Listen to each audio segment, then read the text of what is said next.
This 39 Dunedin News Bulletin proudly brought to you in association with Alex Campbell's Menswear.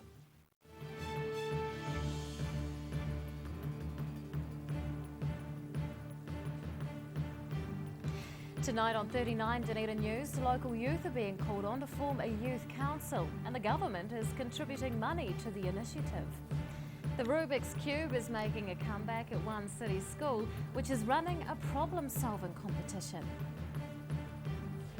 And we talked to the captain and coach of the Highlanders just 2 days out from the biggest game of the Super 15 season.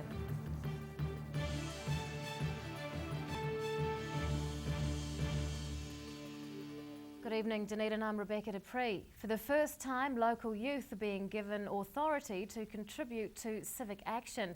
The City Council is calling on young leaders to form a youth council, and even the government is behind the idea, contributing money to the cause. High school students are being encouraged to try local politics. Thanks to a $50,000 government grant, the DCC is establishing a youth council. And Councillor Erin Hawkins says it'll generate more constructive conversation between City Hall and local teenagers. We talk a lot about preparing for future generations and investing in Dunedin's future, but at the same time it's very obvious that the amount of input that we have from our young people who are the future generations of Dunedin is very low. Elected youth won't vote on council matters, but Hawkins says their opinions and ideas will be taken very seriously. Already, the council's undertaken a number of youth-focused projects, including a vote on the new foyer design for Moana Pool. It's brought honest feedback to the table, and Hawkins expects that to continue with the Youth Council. The things that's been most important about this process is that the entire thing has been led by young people, by the audience, essentially. The only way you could guarantee failure with something like this is to impose a system on them. He says elected youth will determine the shape and function of their own council, and they'll have freedom to decide how their voices are heard in respect of influencing local authorities. I'd like to see it as a conversation, and that we take things to them to talk about, and then they present things to us that perhaps we haven't been considering, and they think that we should, and I think that would be a really helpful and constructive democratic process. Nominations close tomorrow for Youth Council members, who must be between the ages of 12 and 17. Just over a dozen will be appointed to better represent their peers' wants and needs for the city's future. Ruby McAndrew, 39 Dunedin News.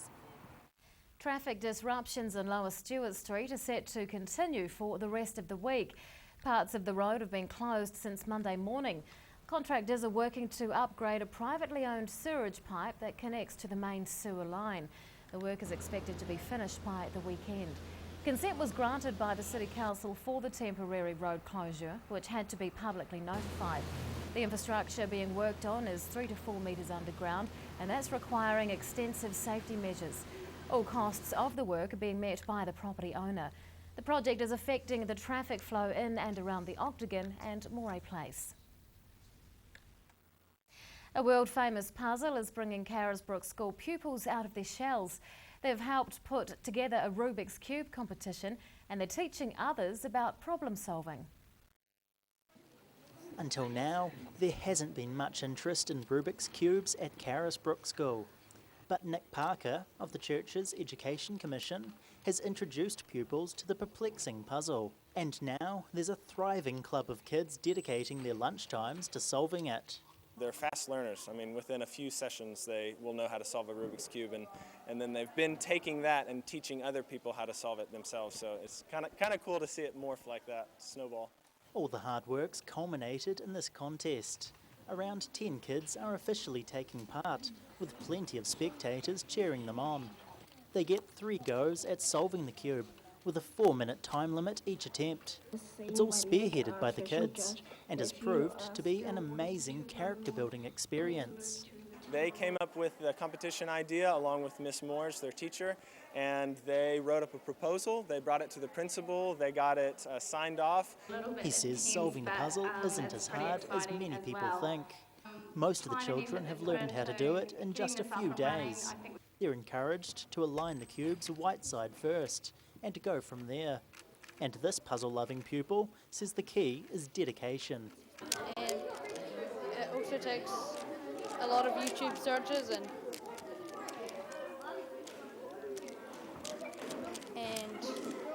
lots of time. Yeah, that's about it. The winner will be announced at the school's end-of-week assembly. But regardless, these pupils have a new passion and an experience proving what's possible with brain power and determination. David DeLorean, 39, Dunedin News. Police are searching for a stolen car believed to have been used for criminal activity. The silver Subaru Impreza was reported stolen from Ajax Street in St Kilda. It's believed to have been involved in a collision with another car in Moray Place on Tuesday night. And police suspect the same car was used in a petrol theft at a service station late last night. Officers believe stolen number plates have been put on the vehicle, making proper identification difficult. Council staff are considering 44 submissions on proposed changes to Jetty Street in the Warehouse Precinct.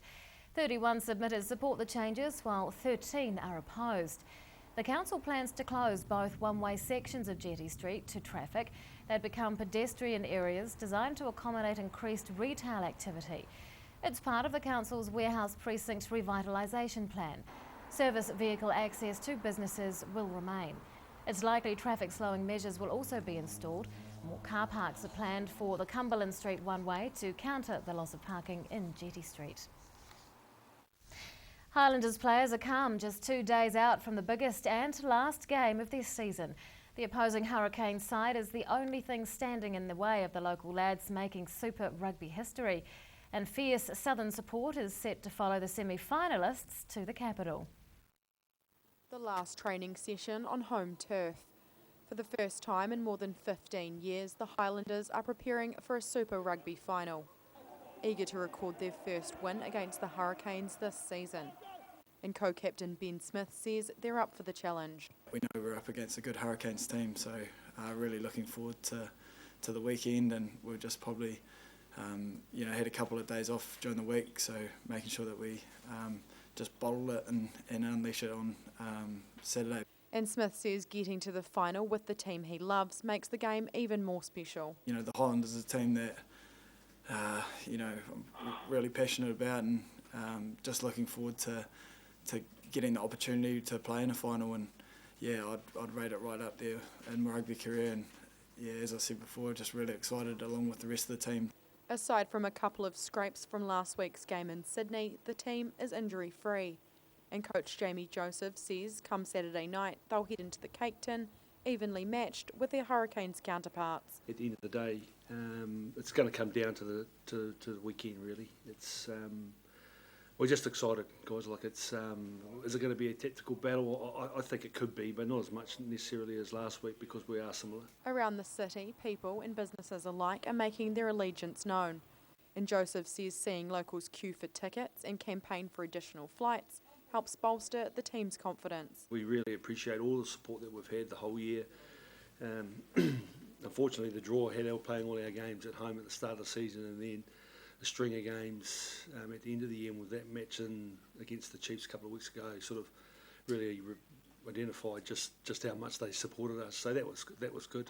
And they'll be taking that support to the capital for what's set to be an epic clash in front of a sold-out crowd. Ruby McAndrew, 39, Dunedin News.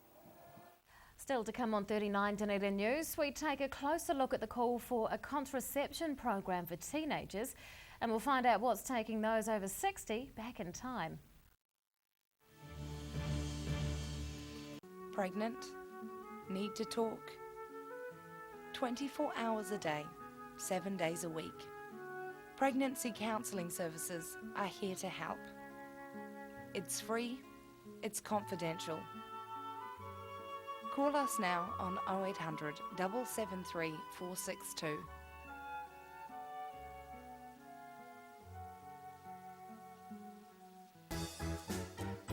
Every reason, every season, we're proud to dress the region.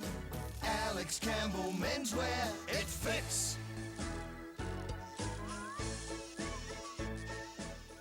He just is something we almost take for granted. A good hedge needs regular maintenance to look its best and to add value and character to your property. For all your hedge care needs, call the team at SGC Services on 0800 783 453.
I understand now how economics can affect global warming. And I've found out how grass growth in New Zealand affects Fashion Week in Milan. I can even tell you how smartphone technology affects the survival of mountain gorillas. Sorry. Because at the Otago Business School, it's not just about the world of business, it's how business affects the world. I'm Kim. Michaela. David. And this is our place in the world. Take your place in the world. Moving around the corner, overseas, Best Removals Otago Limited, specialists in household removals and business relocations, as well as packing materials, secure storage. Best Removals can do it all. 0800 266 834. Discover New Zealand's most innovative museum, Toitu Otago Settlers Museum. 14 stunning galleries, 3 distinct architectural styles, and 1 million intriguing stories are yours to discover at Toitu Otago Settlers Museum. Open daily next to Dunedin Railway Station and with free admission. Toitu Otago Settlers Museum. For 30 years, Southern Clams have harvested New Zealand littleneck clams in the coastal waters of Otago. Hand harvesting to order at the right place and time ensures perfection of every clam you eat. New Zealand littleneck clams, harvested for you by Southern Clams. Wake up time and another frantic day ahead for Haraway's Oat Singles. With 3 delicious flavours in each pack, they don't last long with this family. They're so convenient and tasty, and they're ready in seconds. Haraway's Oat Singles are the ideal breakfast or snack on the run for today's busy families. And there's a flavour to suit everyone. Beat the rush and make sure you get your favourite flavour. Haraway's Oat Singles. Try new Kiwi Favourites Caramel Variety Pack. Sweet dreams.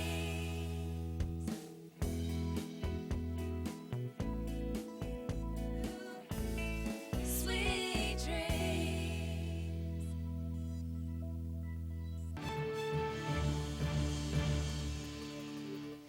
Welcome back. The company formerly behind the George Street restaurant is being wound up. Gull Coal Limited used to own the Subway outlet in George Street, which is now under new management.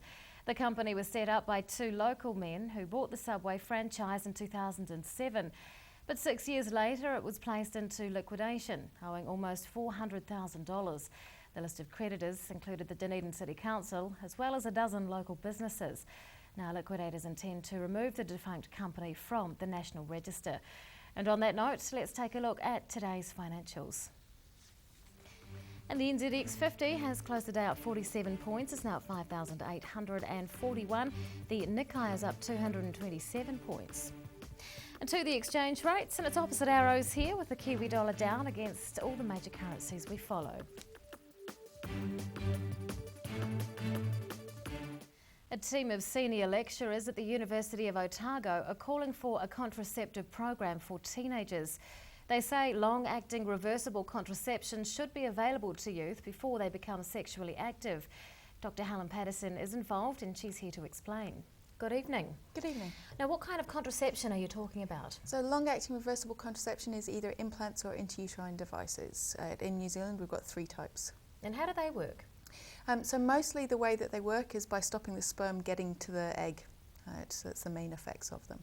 Okay, and then this is a physical device that you Yeah, can physically insert? So two of them in New Zealand are intrauterine devices. So one's got hormone on it and the other copper, and so they go into the womb. And then the other is an implant which goes underneath the skin in the upper arm. Oh gosh, and is the copper safe for use in a body? Yes, very safe, except for people who are allergic to copper, who obviously that would be contraindicated in. So that's one of the side effects. Are there any others? There are side effects, as with any medication, but the main thing is that those side effects are much less than pregnancy, and that's obviously what we're trying to protect against. Are these things currently available in New Zealand? Yes, so in New Zealand we have two forms of intrauterine device, the Marina and the copper CU380A, I think they now call it. They've just changed it to a 10-year device, and Jadel, the implant. Around the world there's a lot more options than that, but those are the ones that we have. Apart from the obvious, what are the other benefits of contraception like this? So apart from protecting against unplanned pregnancy, of which they have a 0.5 failure rate versus the pill at 9%, if you look at intrauterine devices, they do give other benefits. So they, for instance, will reduce in some situations bleeding. For instance, the Marina intrauterine device reduces the amount of bleeding by 85%. So if you've got heavy periods, they're great. But also, there is some evidence of reduction of some forms of cancer, for instance, uterine cancer. Oh gosh, that's actually quite a bonus. Yes. Well, so what evidence is there to support widespread use? In adolescence, if you look at the use, there's been a big program that came out in the US. They looked at informing teenagers about LARC and giving them the option, and 70% of them chose to use a long-acting reversible contraceptive versus something else. There's many places in the world where they are freely available, the UK being one, but not necessarily easily accessible. What do the critics say about it? So I think that the critics mostly have not actually heard what we're saying. We are not suggesting a mandated compulsory program. What we're suggesting is that we make it easy and accessible, universal free opt-out with a sex education program, which is really important. We're not saying don't use condoms, we're just saying use them for sexually transmitted infections, not for contraception. And there's also been talk of an opt-out program. Why is that recommended? Yeah, so the benefit of opt-out is it's easy, it's accessible, and it's non-stigmatising, because you're allowing access for everybody rather than just for those people who are turning up for it. What is the main barrier to this particular program being implemented? Well, in New Zealand, probably the main barrier at the moment would be cost, but we do have to look at that, and we're going to do further research looking at the ethics, what a program should in detail look like, and also looking at cost benefit from an economic standpoint. Now, you've mentioned that it is available, this kind of contraception is available elsewhere in the world. How do they get on with it? I mean, do they know that numbers of pregnancies, unplanned pregnancies, have been reduced? Is the cost not prohibitive? There's a program that was instituted in Baltimore schools, and they reduced their rate by a third of unplanned pregnancy in adolescents. And if you look in the rates around the world, the US and New Zealand are the top two in the world, so we're not doing all that well in terms of adolescent pregnancy rate. And I'm sure that if you look in places where it's freely accessible, then you're going to have lower rates because of that. Dr. Helen Patterson from the University of Otago, thank you very much for your time. Thank you. After the break on 39 Dunedin News, we'll find out why those over 60 are having a unique week. And we'll take a look at some of the changes police have made in the wake of the Livingston murders. Sir Bob Charles, New Zealand's greatest golfer and still going strong. I'm sure that Sportsville was a contributing factor to my success, and I'll continue to use it. Sir Bob Charles Sportsville, a product so good he puts his name to it. Well, I believe Sportsville helps maintain your quality of life. Now being used by active men and women globally to support strength and mobility. Works for me. Sir Bob Charles Sportsville in the new all-black pack. Call now for the Sportsville special, 0800 502 402. Discover New Zealand's most innovative museum, Toitu Otago Settlers Museum. 14 stunning galleries, 3 distinct architectural styles, and 1 million intriguing stories are yours to discover at Toitu Otago Settlers Museum. Open daily next to Dunedin Railway Station and with free admission. Toitu Otago Settlers Museum. Quality Tailors, the alterations specialists, adjusting alterations made to measure. Quality Tailors, fitting Dunedin for over 15 years. Call 477 8028 162 Princess Street, one shop down from Darling Street.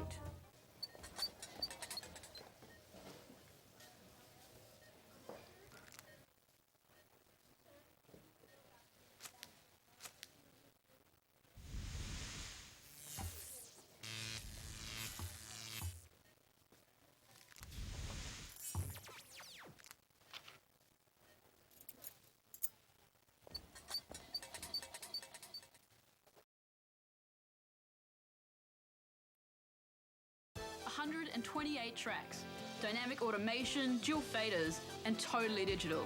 This is state-of-the-art music production. The SSL Digital Console. You'll find one in the BBC studios in London, another at CBS studios in New York, and now one at the University of Otago.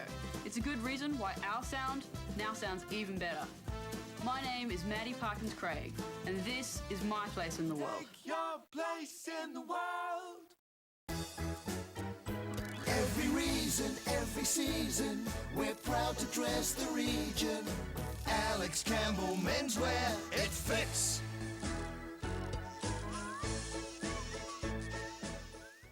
Pregnant? Need to talk? 24 hours a day, 7 days a week. Pregnancy counselling services are here to help. It's free, it's confidential. Call us now on 0800 773 462.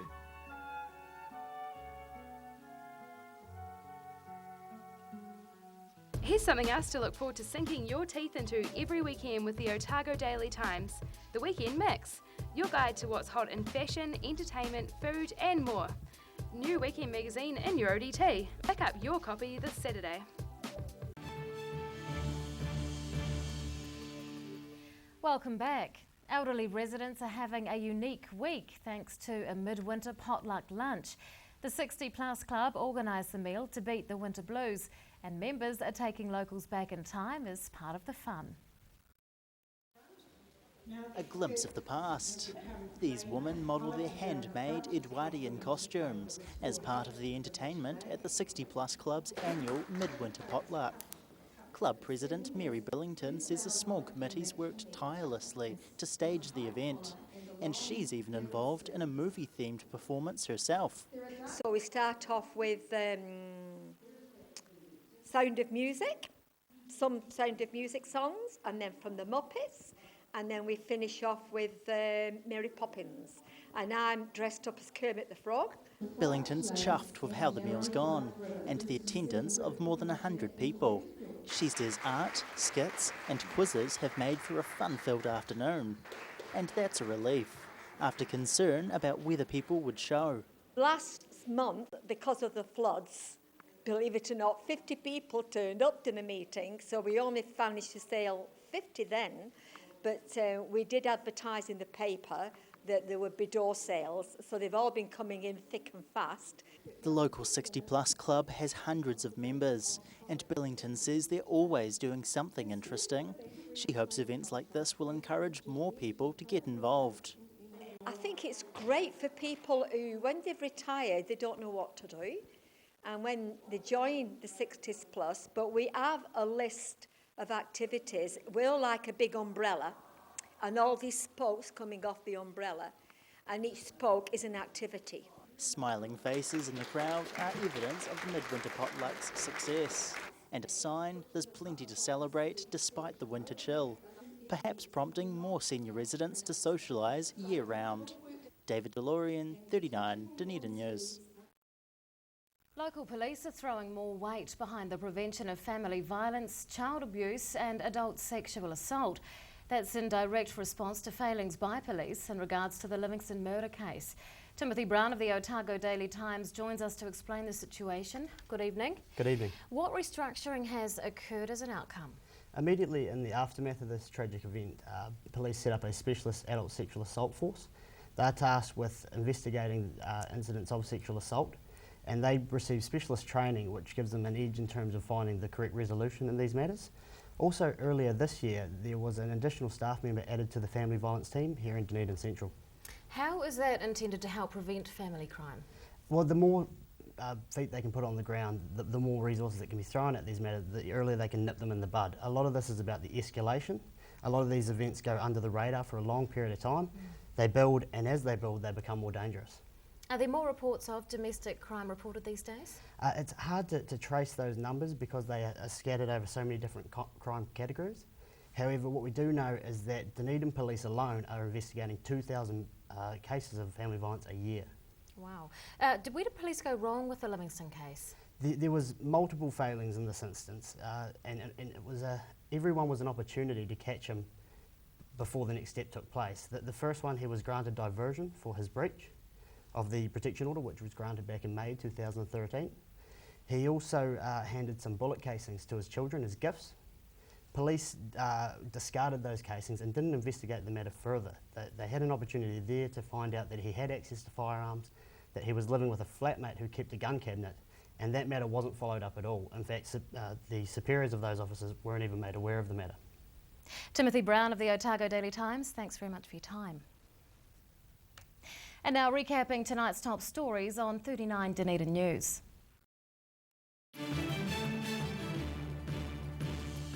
Local youth are being given more authority than ever to contribute to civic action through a program that's attracted government funding. A puzzle from the 70s is bringing Carisbrook School pupils out of their shells as they test their problem-solving skills. And fierce Southern support is bolstering the confidence of Highlanders players ahead of their first Super Rugby final in more than a decade.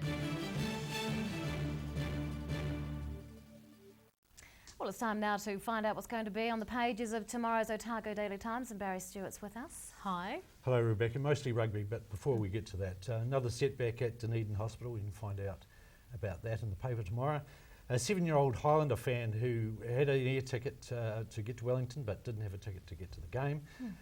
We've reunited them with a ticket from a former Dunedin lady living in Wellington who found out about the story about this young fella wanting a ticket. She's given it to him, and we've got a story on that. So that's a good news story. Lots of messages of support for the Highlanders in the paper tomorrow. A big bumper sports lift out, all Highlanders, and a bit of other sport there as well. What's happening with the bus routes? The bus routes, well, we have a reaction to that. It's been underway for a couple of days, so we went out and about and had a look at that today. What can you give us a hint? What are most people saying? It's mixed. Mixed? It's mixed. There's still some concerns out there for sure. Yes, indeed. I don't think I'd be able to figure out how Have to you ever catch got a on bus a from Have you got on a anywhere. bus? Many years ago. Right, right. A little bit difficult for this girl. Yes. Yeah. Thank you very much, Barry. That Thank is you. tomorrow's ODT. Well, now just a quick look at weather for Dunedin City for tonight. Rain and cold sou'westers, sorry about that. Tonight's low 5 degrees. Tomorrow we're looking at showers clearing and things becoming fine with sou'westers easing, going for a high of 9. So that's not too bad for the end of the working week. Well, that is local news for Thursday. We'll see you again tomorrow. Good night.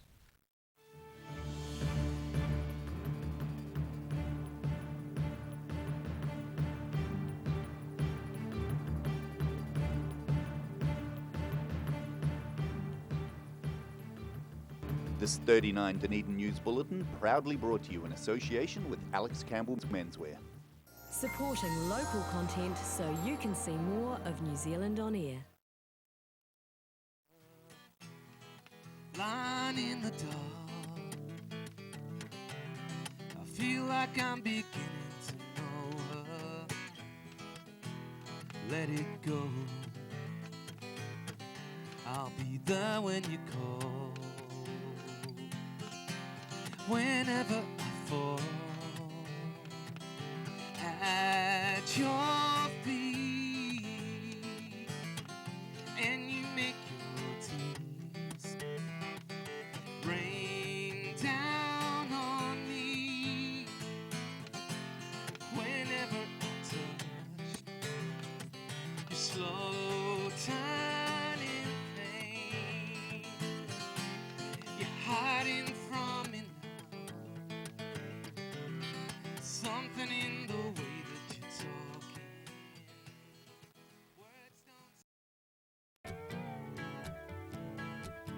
Welcome to Southern Attractions. Over the next half hour, we'll take you on a virtual tour of the historic city of Dunedin and its magnificent wild landscapes. We'll introduce you to many of the features that make this place so welcoming to visitors. And we hope this show will help you decide how to enjoy our city's many attractions and inform you more about Dunedin and Otago. At 46 degrees south, about halfway between the equator and the South Pole, sits Dunedin, also known as the Edinburgh of the South, or colloquially as Dunners, and the Maori name is Ōtepoti. It's the second largest city in the South Island of New Zealand and the principal city of the Otago region. It's considered to be one of the 4 main urban centres of New Zealand for historic, cultural and geographic reasons. The Dunedin urban area